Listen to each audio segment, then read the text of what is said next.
요한복음 5장 19절에서 29절 하나님의 말씀을 들으십시오.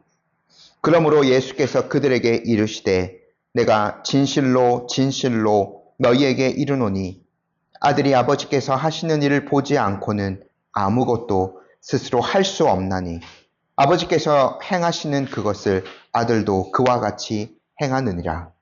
아버지께서 아들을 사랑하사 자기가 행하시는 것을 다 아들에게 보이시고 또 그보다 더 큰 일을 보이사 너희로 놀랍게 여기게 하시리라. 아버지께서 죽은 자들을 일으켜 살리심같이 아들도 자기가 원하는 자들을 살리느니라. 아버지께서 아무도 심판하지 아니하시고 심판을 다 아들에게 맡기셨으니 이는 모든 사람으로 아버지를 공경하는 것 같이 아들을 공경하게 하려 하심이라. 아들을 공경하지 아니하는 자는 그를 보내신 아버지도 공경하지 아니하느니라. 내가 진실로 진실로 너희에게 이르노니 내 말을 듣고 또 나 보내신 이를 믿는 자는 영생을 얻었고 심판에 이르지 아니하나니 사망에서 생명으로 옮겼느니라.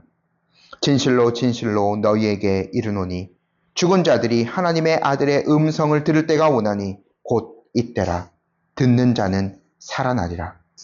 아버지께서 자기 속에 생명이 있음같이 아들에게도 생명을 주어 그 속에 있게 하셨고 또 인자됨으로 말미암아 심판하는 권한을 주셨느니라.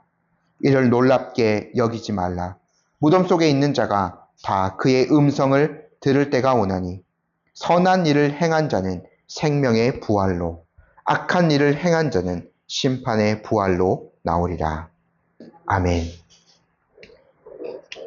저희가 예수님께서 베데스다 연못가에서 38년 된 병자를 고치신 사건을 보았습니다. 그 사건 자체로만 본다면 그 사건 안에 얼마나 예수님의 그 자비하심이 드러났습니까? 그리고 예수님께서 말씀으로 또 그 환자를 고치셨죠. 영광스러운 사건이라고도 할 수 있습니다.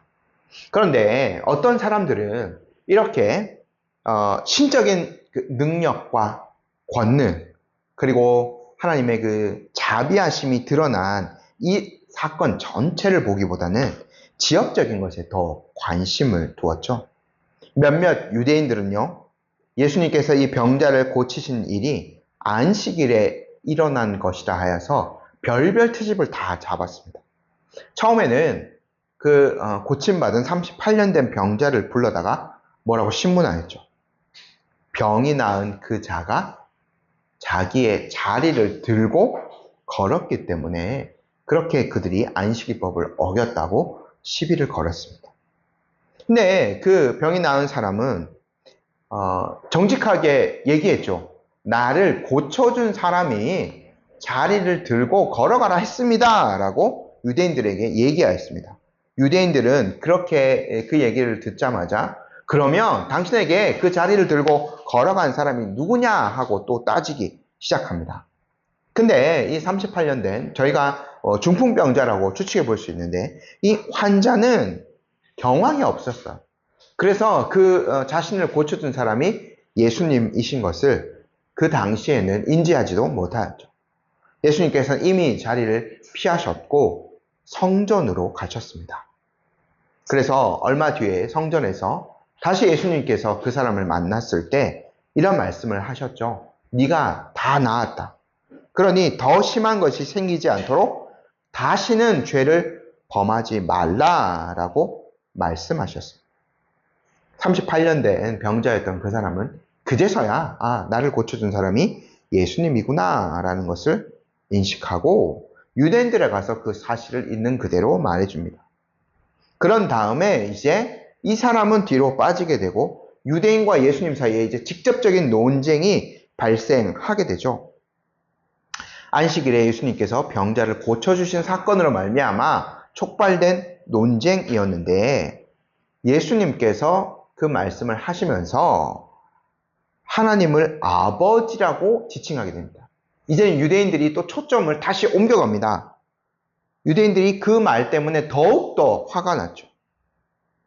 하나님을 아버지라고 부르는 것은 하나님을 자기 자신과 동등되게 여긴다는 것인데 예수님께서 그 말씀을 하셨기 때문에 유대인들이 더욱더 화가 나게 되고 결국에는 예수님을 죽이려고까지 마음을 먹게 됩니다. 과연 유대인들의 이러한 도전에 예수님은 어떻게 응답을 하셨을까요? 오늘 이제 말씀을 보면 예수님께서 아주 성경책에 예수님의 그 말씀이 빨간색으로 기록되어져 있는 그런 성경책을 가지신 분도 계실 겁니다. 그러면 빨간색 부분이 지금 이제 되게 많은 부분들이 이제 19절부터 이제 쭉 시작되어지죠.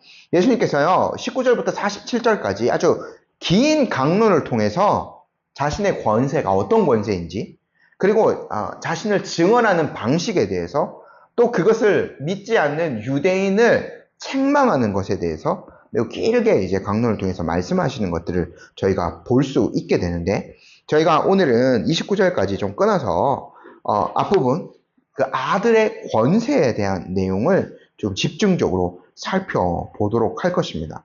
오늘 예수님께서 사실 하신 그 말씀의 긴 내용의 핵심은 이겁니다. 아들의 권세, 이 성자, 자신의 권세는 아버지, 성부 하나님의 그 권세와 동일하다라는 것입니다.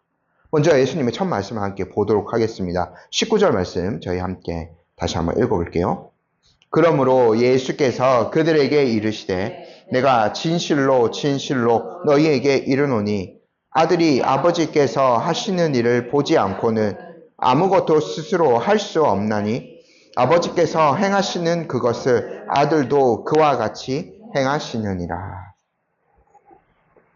19절 말씀이 문장 구조가 좀 약간 좀 복잡해 보일 수도 있는데 제가요 새한글 성경으로 한 번만 더 읽어드릴게요. 예수님이 말씀하신 부분만 읽어드리겠습니다. 아멘 아멘 당신들에게 말합니다. 아들은 아무것도 제 마음대로 할 수 없습니다. 다만 아버지께서 뭔가 하시는 것을 본 것 말고는요. 아버지께서 뭘 하시든 바로 그것을 아들도 똑같이 합니다. 예수님의 요 19절의 요 말씀은 한마디로 아들의 종속성을 나타내시는 표현이라고 할 수 있는데, 이 종속성이라는 것은 예수님이 성부 하나님보다 열등하다는 것이 아니라 자발적으로 그 성부 하나님의 뜻에 순종하셨다라는 것을 나타내는 표현입니다. 오해하지 말고 들으셔야 됩니다. 그러니까 예수님께서는요, 성부 하나님께서 원하시는 것 말고는 그 성부 하나님의 뜻과 어긋나는 어떠한 것도 자의대로 하시는 분이 아니시다라고 말씀하신 겁니다. 어떤 그 초대교회의 이단, 아리우스라는 이단의 분파가 있었는데, 요 말씀을 두고, 예수님이, 아버지께서 하시는 일을 보지 않고는 아무것도 스스로 할 수 없는 분이시다. 그래서, 성자는 성부보다 열등한 분이다. 라고 주장하는 이러한 일이 벌어졌습니다. 결국에는 그 사람들은 이단으로 정죄되었는데, 결코 그건 아니죠. 저희가 한번 생각해보면, 하나님은요, 삼위일체의 하나님이시지 않습니까? 한 분 하나님께서 세 위격으로 존재하고 계시죠.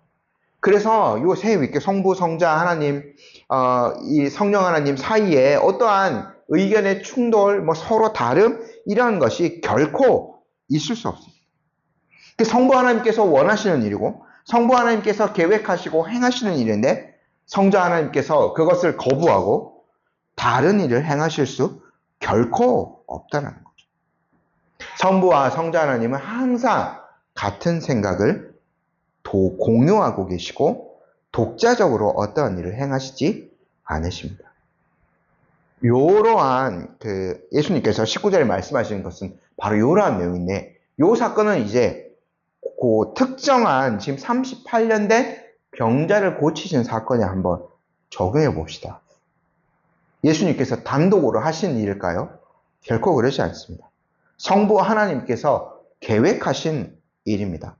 그렇기 때문에 예수님께서는 지금 육신의 몸으로 모든 환자를 일일이 다 고치실 수는 없는데, 그러나 성부 하나님의 계획이 있었던 바로 그 한 사람, 그 38년 된 누워있는 그 병자를 향해서 가셨고 자신의 신적 권능으로 그 사람을 고쳐주신 겁니다. 그러니까 예수님의 이 행위는 자의적인 행위이자 성부 하나님의 의지에 순종하신 것이기도 하는 거죠. 왜냐하면 우리가 큰 틀에서 또 한번 생각해 봤습니다. 지난주에도 말씀드린 내용과 동일한 부분인데, 성부 하나님은 창조를 통해서 생명을 만드시고 생명을 살리신 일을 행하셨죠. 그 창조의 영광이 가장 영광스럽게 드러난 날이 바로 안식일이라고 말씀을 드렸습니다. 그렇기 때문에 성자 예수님께서도 그 창조의 그 영광으로서 그 환자를 고치는 일을 안식일에 행하신 거죠. 그리고 성자 예수님께서 성부 하나님께서 행하신 일을 행하실 수 있는 또 다른 근거가 있는데, 그것은 성부 하나님께서 행하신 모든 일을 성자 예수 그리스도께 보여주시기 때문입니다. 20절 말씀 함께 읽어보겠습니다. 아버지께서 아들을 사랑하사 자기가 행하시는 것을 다 아들에게 보이시고 또 그보다 더 큰 일을 보이사 너희로 놀랍게 여기게 하시리라. 예수님께서 성부 하나님과의 관계를 사랑이라고 하셨습니다. 이 관계에는 어떠한 장벽도 없는 거죠. 그래서요, 성부 하나님께서는 모든 것들을 다 성자 하나님께 알려주셨습니다. 모든 것들을 다 공유하고 계신 거죠. 어떠한 허물도 장벽도 없는 관계입니다. 또 성부 하나님과 예수님이 가지신 권세가 동일한 것은 두 위격 다 생명을 살리는 권세를 소유하셨기 때문인데요. 21절 말씀도 저희 함께 읽어보겠습니다. 아버지께서 죽은 자들을 일으켜 살리심같이 아들도 자기가 원하는 자들을 살리시느니라. 이 생명을 살리는 권세, 창조주 하나님만이 소유할 수 있는 그러한 권세이죠. 신명기 32장 39절에 이러한 표현이 있습니다. 이제는 나 곧 내가 그인 줄 알라. 나 외에는 신이 없도다. 나는 죽이기도 하며 살리기도 하며 상하게도 하며 낫게도 하나니 내 손에서 능히 빼앗을 자가 없도다. 성부 하나님께서 이러한 권능을 말씀하셨어요. 생명을 다스릴 수 있는 권세, 생명을 살리는 권세, 이것이 자기에게만 있다고 말씀하셨죠. 예수님도 동일한 신적인 권능을 가지고 계십니다. 요한복음에 물론 제가 38년 된 이 환자를 고치신 거 거의 생명을 살리신 권능이라고 말씀드렸는데, 실제로 요한복음 내에서도 예수님께서 진짜 죽은 사람을 살리신 일이 뒤에 나오죠. 죽은 나사로, 무덤에 이제 썩어가고 있던 그 육체를 다시 부르셔서 죽은 나사로를 살리심으로써 이 생명을 살리는 권세, 성부 하나님만이 소유할 수 있는 이 권세를 자신도 소유하고 있어요. 자신도 동일한 하나님이심을 드러내 보여주셨습니다. 그래서요, 이 생명에 관한 권세를 소유하셨기 때문에 마지막 날에 심판할 권세도 성자 예수님께서 소유하고 계십니다. 22절입니다. 아버지께서 아무도 심판하지 아니하시고 심판을 다 아들에게 맡기셨으니. 이 심판은 예수님을 통한 심판, 그러니까 이 세상에서 나중에 이제 저희가 24절 제가 조금 더 길게 설명을 드릴 건데, 그리스도를 믿는 것으로 말미암아 마지막에 29절에 읽었던 생명의 부활, 또 심판의 부활, 이것이 나누어집니다. 그러니까 심판의 가장 중심에 예수님께서 계신 것이죠. 이 모든 것들을 다 아들에게 맡기셨습니다. 이걸 조금만 더 또 넓게 생각해 보면 뭐냐면, 이 심판의 권세가 있다는 것은 다스리는 모든 권세도 그에게 있다는 겁니다. 그래서요, 제가 칼빈의 말을 조금 읽어드릴게요. 우리는 이제 여기에서 진술된 바의 요지를 알 수 있다. 아버지께서 아들에게 왕국을 주셔서 그가 자신의 뜻대로 하늘과 땅을 다스리게 하셨다는 것이다. 성부께서는 아들 안에 계시며 그 안에서 일하신다. 왕국의 모든 권세를 소유하고 계세요. 그렇기 때문에 통치의 권세, 심판의 권세까지 다 예수님께서 소유하고 계신 것이죠. 이렇게요, 하나님께서 살리고 죽이는 권세, 심판을 포함한 모든 다스리는 권세를 아들에게 주신 것은 모든 사람이 아버지를 공경하듯이 그 아들도 공경하게 하시려는 의도가 있으셨던 거예요. 23절 말씀 함께 한번 읽어볼게요. 이는 모든 사람으로 아버지를 공경하는 것 같이 아들을 공경하게 하려 하심이라. 아들을 공경하지 아니하는 자는 그를 보내신 아버지도 공경하지 아니하느니라. 요한이 사용한 요 공경하다라는 뜻을 담은 헬라어 티마오라는 그 동사를 썼는데, 요건 진심을 담아서 영접하고 환영하고 존경하고 높인다는 뜻입니다. 그래서 사람이 성부 하나님을 그렇게 공경한다면, 진심을 다해서 영접하고 환영하고 존경하고 높여드린다면 아들 예수께도 진실로 그러한 태도를 보여야 한다는 거죠. 다시 실상으로 돌아와서 이 예수님께 지금 시비를 걸고 지금 이 말씀, 23절의 말씀을 포함한 예수님의 이 긴 강론을 듣고 있는 유대인들이 어떠했나요? 정말 성부 하나님을 공경한 사람들이었나요? 그들의 실상, 지난주에 말씀드렸죠. 그들은 마음으로 하나님을 공경하지 않았습니다, 사실은. 그래서 그 믿음 없음이 아들을 공경하지 않는 태도로 드러나게 된 거죠.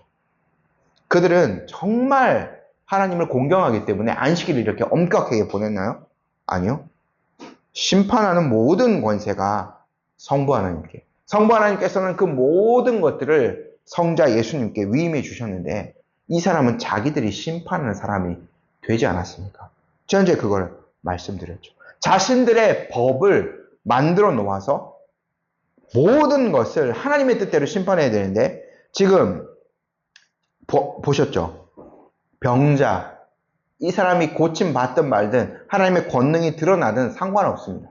안식일법, 자기들이 만든 안식일법 어겼다고 불렀죠. 그리고 그것을 예수님께서 고쳐주신, 예수님의 말씀 때문에 그런 일이 벌어졌다고 하죠. 예수님께서 불러서 지금 엄청난 책망을 퍼붓고 있고 예수님을 죽이려고까지 하고 있지 않습니까? 이 사람들이 지금 어떠한 위치에 있나? 하나님의 스스로를 하나님의 위치에까지 올려놓지 않았나요? 결코 하나님을 공경하는 것이 그들 속에는 없었던 거예요. 그러므로 하나님이 보내신 자, 아들 예수 그리스도를 멸시하며 대적하고 있었던 것이죠. 아들을 공경, 23절, 아들을 공경하지 아니하는 자는 그를 보내신 아버지도 공경하지 아니하는, 이들의 믿음 없음이 여기에서 다 드러났던 거예요. 아버지의 권세를 아들 예수 그리스도도 소유하고 있다, 동일한 권세와 능력을 지닌 하나님이시다라는 요 진술은 24절 예수님의 말씀, 저희도 이 말씀 많이 암송하고 있는 말씀인데 여기에 가장 잘 집약되어져 있습니다. 저희 함께 한번 읽어보도록 하겠습니다. 내가 진실로 진실로 너희에게 이르노니 내 말을 듣고 또 나 보내신 이를 믿는 자는 영생을 얻었고 심판에 이르지 아니하나니 사망에서 생명으로 옮겼느니라.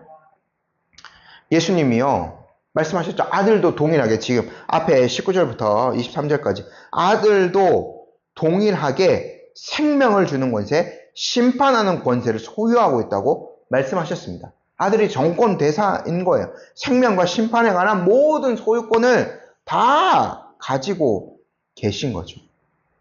보충적으로 좀 설명을 더 드리자면 사람들이요 생명을 잃어버렸어요.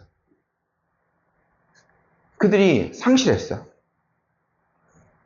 근데 그 잃어버린 생명을 아담의 후예로 태어나서 잃어버린 생명, 그 잃어버린 구원을 찾아올 수 있는 유일한 방식은 생명의 근원 대신 아버지께로 돌아가는 것이거든요. 제가 예레미야 17장 13절 말씀을 읽어드릴게요. 세 번역으로 한번 읽어드리겠습니다. 주님, 이스라엘의 희망은 주님이십니다. 주님을 버리는 자마다 수치를 당하고 주님에게서 떠나간 사람마다 생수의 근원이신 주님을 버리고 떠나간 것이므로 그들은 땅바닥에 쓴 이름처럼 지워져 버리고 맙니다. 생수의 근원이신 여호와 하나님, 주님이라고 표현. 이 하나님을 버리면 땅바닥에 쓴 이름, 언젠가는 그냥 바람이 불면 지워져 버리는 것처럼, 아무것도 아닌 것처럼 사라져 버리고 말죠. 생수의 근원이신 하나님을 떠난 자들은 자기 생명을 땅에 쏟은 것이나 마찬가지입니다. 물을 땅바닥에, 흙바닥에 한번 쏟아보십시오. 다시는 주워 담을 수 없지 않습니까? 그러나 그 생명을 쏟아버린 그 인간이 잃어버린 생명을 받을 수 있는 유일한 길, 하나님께서 단 하나의 방식으로 열어두셨죠? 하나님의 아들 독생자 예수 그리스도를 믿는 것입니다. 예수님께서 이 말을 24절에 나의 말을 듣고 라는 것으로 표현하셨죠. 근데 예수님의 이 말씀, 나의 말을 듣는다라는 말씀은 조금 더 구체적으로 표현하면 무엇입니까? 아버지께서 자기를 보내신 것.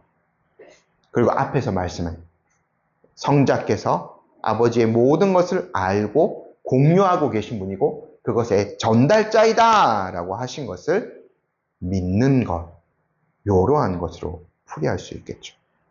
그러므로 아버지를 믿는 성부 하나님을 믿는 모든 하나님을 정말 진실되게 믿는 모든 사람들은 그리스도를 영접하고 그리스도를 받아들일 수밖에 없지 않겠습니까? 아버지의 지금 유대인들의 이 태도, 아버지의 성부 하나님을 공경한다고 하면서 성자 예수님은 거역하고 있는 이 태도, 이것은 결코 이루어질 수 없는 거죠. 불가능합니다. 이러한 방식으로요, 아들과 아버지에게 주의를 기울이는 사람은 영생을 소유합니다. 예수님께서 내 말을 듣고 또 나 보내신 이를 믿는 자는 영생을 얻었고 라고 표현하고 있는데, 이미 저희 시대는 조금 어려운 것이 있어요. 생명을 현재적으로 소유한 자가 되는 겁니다. 이것은요, 그 생명을 소유한 사람이 아까 예수님이 말씀하신 그 심판, 이것을 결코 받지 않는 것, 심판에 이르지 않을 것을 확신하는 것을 더욱더 드러나게 됩니다. 24절 말씀에 보면, 조금 더 이렇게 보면, 심판에 이르지 않는다라고 하는데, 심판이 분명히 있긴 있어요. 29절 말씀을 봐도 분명한 심판이 있는데, 그 사람은 이미 그리스도를 믿는 그 순간에 예수님의 그 말씀을 듣고 믿는다. 그리고 그분께서 모든 죄를 사해 주실 권세가 있으신 분이다. 그래서 나도 그분 앞에 나아가서 내 죄를 고백하고 그분 앞에 나의 모든 것들을 걸겠다라고 하는 사람은 그 순간에 이미 심판을 받은 것이죠. 그래서 그 사람은 이미 현재적으로 영생을 소유하고 있는 겁니다. 그래서 29절에 예수님께서 그 사람을 선한 일을 행한 사람이라고 표현합니다. 그러니까 이 행위로 이렇게 되는 것이 아니라 우리의 행위 그런 것들이 얼마나 가치 있겠습니까? 이 그리스도를 믿는 그 믿음이 선한 일로 여겨지게 되어서 이제 생명의 부활로 하나님 앞에 서는 것이 되는 거죠. 반대로 예수님의 말씀을 듣는 대신에 그것을 거부하고 어둠과 악의 길에서 떠나지 않는 사람들은 그것이 곧 심판 자체가 되는 것입니다.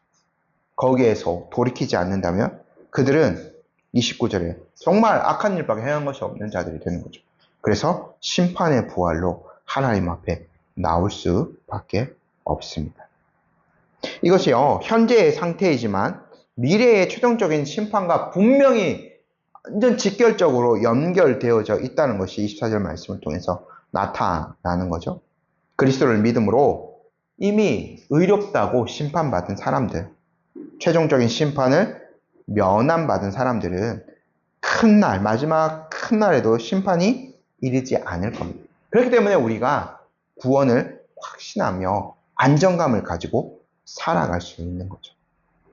지금 영생을 소유하고 있다는 것. 지금 내가 그리스도에 대한 믿음을 이렇게 고백하고 있다는 것은 영원한 안정을 보장해 주는 것이기 때문에 그럽니다. 근데요, 우리가 24절의 요 진술을 조금 더 이렇게 한층 더 다가서야 될 필요가 있겠습니다. 다가선다는 것은 지식적으로 더 깊이 있게 안다 이것이 아니라 단순한 사실적인 진리로만 받아들여서 안 된다는 거예요. 그리스도의 말씀을 듣고 믿는 사람 누구나 영생을 얻는다는 것은 자명한 진리이죠. 그러나 이것은요, 또한 우리를 초대하는 것이자 우리에게 도전하는 것이기도 합니다. 25절 말씀 한번 보십시오. 저희 25절 말씀 한번 읽어볼까요? 진실로 진실로 너희에게 이르노니 죽은 자들이 하나님의 아들의 음성을 들을 때가 오나니 곧 이때라. 듣는 자는 살아나리라. 우리가 24절 25절 말씀을 듣고 그런가 보다 그래 이거야 라는 것으로만 그쳐서는 결코 안 됩니다. 그 말씀을 듣고 믿음의 걸음을 한 걸음 더 내디디라는 요청이 있습니다. 지금 이 부르심에 응답해야 되는 거죠. 정말 여러분들은 그리스도께서 참된 하나님의 아들이심을 믿고 계십니까? 그리스도께서 성부 하나님의 모든 능력을 소유하신 분이라는 것을 믿고 계십니까? 하나님은 예수님, 그분에게 영생을 얻는 권세, 심판을 행하는 모든 권세를 위임하셨다는 것을 믿고 계십니까? 이 모든 것들이 자명한 진리이기 때문에 그리스도를 믿고 그분을 소유한 자만 영생을 얻을 수 있습니다. 지금 이 부르심에 응답하여 그리스도께로 나오셔야 합니다. 그래야 예수님께서 말씀하신 그 아들을 믿는 자들의 특권 24절에 사망에서 생명으로 영원한 생명을 얻는 이 특권이 우리의 것이 될 것입니다. 이어서 예수님께서 쭉 이제 보충적으로 설명하시죠. 그리스도 안에 생명이 있다는 것을 말씀해 주십니다. 26, 27절 말씀 저희 함께 읽어볼게요. 아버지께서 자기 속에 생명이 있음 같이 아들에게도 생명을 주어 그 속에 있게 하셨고 또 인자됨으로 말미암아 심판하는 권한을 주셨느니라. 예수님이 인자됨, 사람으로 오심으로 말미암아 심판하는 권세를 소유하고 계세요. 칼빈의 해설을 한번 들어보십시오. 하나님 안에 숨겨져 있던 것이 인간으로서의 그리스도 안에서 우리에게 계시되었고 이전에는 접근할 수 없었던 생명이 이제 우리 눈앞에 놓여 있습니다. 예수님께서 오시기 전에 어렴풋이 구약의 선지자들, 왕들, 구약의 그 긴 역사들 그 자체를 통해서 어렴풋이나마 알 수 있던 구원의 길이 이제 성자 예수 그리스도께서 하나님의 아들이신 그분께서 육체를 가진 사람으로 이 땅에 오심으로 더욱 명백하게 드러났다는 거죠. 그러므로 이제 사람이 심판을 받게 되는 것은 누구도 탓할 수 없게 됩니다. 사람의 심판은요, 오심을 할 수도 있고 왜곡될 가능성도 있습니다. 저희도 종종 법원이 왜 그런 판결을 하는가라고 의아할 때도 많이 있죠. 그러나 하나님의 이 심판의 기준은 너무나도 명확한 것이기에 한치의 오차도 없을 것입니다. 28, 29절 말씀 저희 함께 한번 읽어볼게요. 이를 놀랍게 여기지 말라. 무덤 속에 있는 자가 다 그의 음성을 들을 때가 오나니 선한 일을 행한 자는 생명의 부활로 악한 일을 행한 자는 심판의 부활로 나오리라. 무덤 속에 있는 자가 그분의 음성을 듣게 될 때는 최종적인 큰 날, 바로 심판의 때인 거죠. 지금까지 말씀드린 대로 심판은 철저하게 하나님의 아들을 믿는가 믿지 않는가에 따라 달려 있습니다. 그러므로 아까도 설명드렸지만 29절을 저희가 오해하지 말아야 되는 거죠. 믿고 육체의 죽음에 들어간 자가 선을 행한, 우리가 그거보다 더 큰 선을 어떻게 행할 수 있습니까? 자그마한 선을 행한다 해도 그것이 가치 있는 것은 그리스도를 믿고 그리스도의 이름으로 그것을 행할 때 가치가 있는 것이죠. 끝까지 완고하게 복음을 거부한 자는 세상에서 가장 악한 일을 행한 자입니다.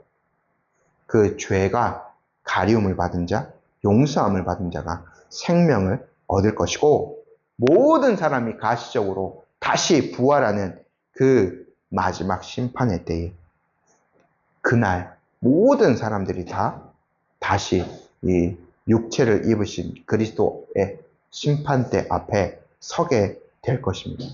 그분께로 피한 자. 이미 예수님께서 24절의 말씀대로 심판에 이르지 않는다, 영생을 얻었다라고 판결해 주신 사람은 그 그리스도 안에서 영원한 안식을 누리게 될 것입니다.